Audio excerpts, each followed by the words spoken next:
This is a tutorial on how to make course recommendations through iParent for King Philip Regional School District.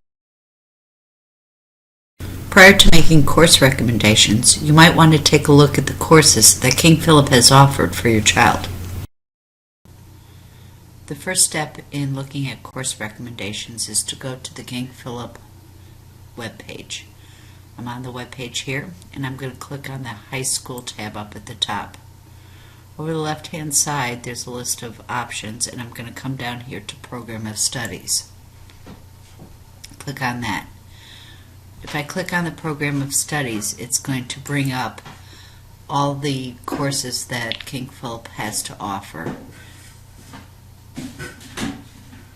Now let's learn how to review and approve recommendations. Once you've been notified that recommendations have been made, what you want to do is go into your iParent account. So I'm going to go in as Mrs. King and log in.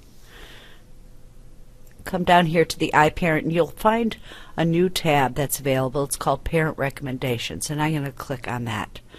Now this is a recommendation for my imaginary son, Phil.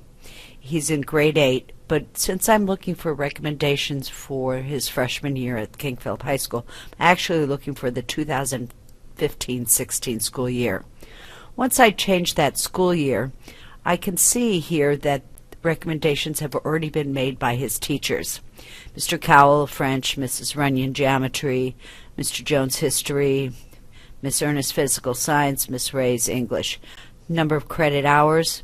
I put an additional comment under Geometry that this is on the recommended course sequence path, number of terms, and if the courses have been scheduled already. So if I approve this, then what I'm going to do is just come down here and click each of these subjects, and that means that they're fine with me. I have approved them. You cannot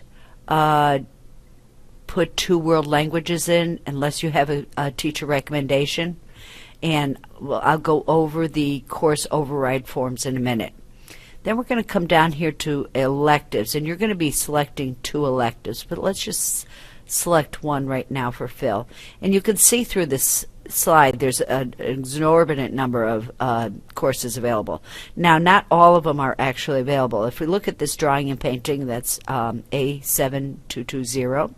This is only available to 10th and 12th through 12th graders. So let's sign Phil up for this foundation art, okay? And that's available for 9 through 12. There's 8 sections of them, all 4 terms. It's all full year program and curriculum level 2. So that, once I just click on this, that will be entered automatically in the course. And if I want to include a comment about why I have picked this for Phil, I said Phil is such a great artist, and I can submit any kind of personal comments at this time. So let's submit our recommendations for Phil. And we can see that not only have our teachers recommended it, but I've approved it.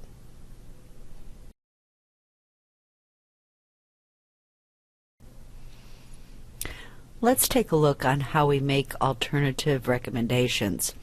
These are the recommendations that we have for Phil King, our imaginary student. Again, we have French, Geometry, History, Physical Science, English, Foundation Art, and he would be signed up for one other elective. After further discussion, we are going to change the recommended geometry class that he's currently listed in. So I'm going to unclick that. So you don't want to put a check in the box if you're not agreeing with the recommendation. The next thing you want to do is come down to this course override form, and you're going to click on that, and it's going to bring you up to this course override form from the high school.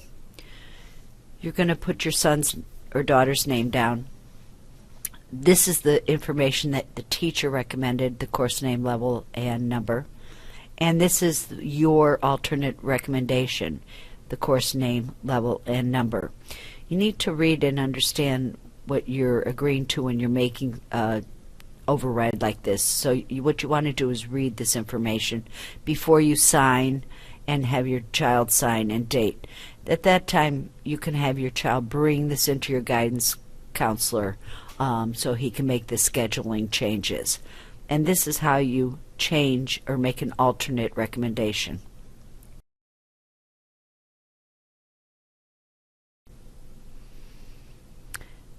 And let's review how we're going to select electives.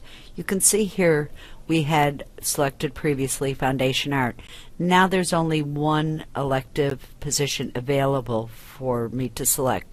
So again, I'm going to click on that magnifying glass. I can consolidate this information so I'm not looking at all classes. I can just say I think I want something from music. So I'm going to get rid of these other ones and just look at music. Let's just look at music here. And I'm going to search music. Now I have just music classes that are available. You can see here again, grade level, this is grade 9 through 12, symphony band, concert band, and I think I'm going to go into Introduction to American Popular Music. Again, the course code automatically comes up once I've clicked on it, and I'm going to submit that recommendation. At this time, the guidance department will be looking over both my recommendations, any override forms that I've submitted, but also the recommendations of the teachers previously, and setting Phil onto a great path to his high school career. Thank you.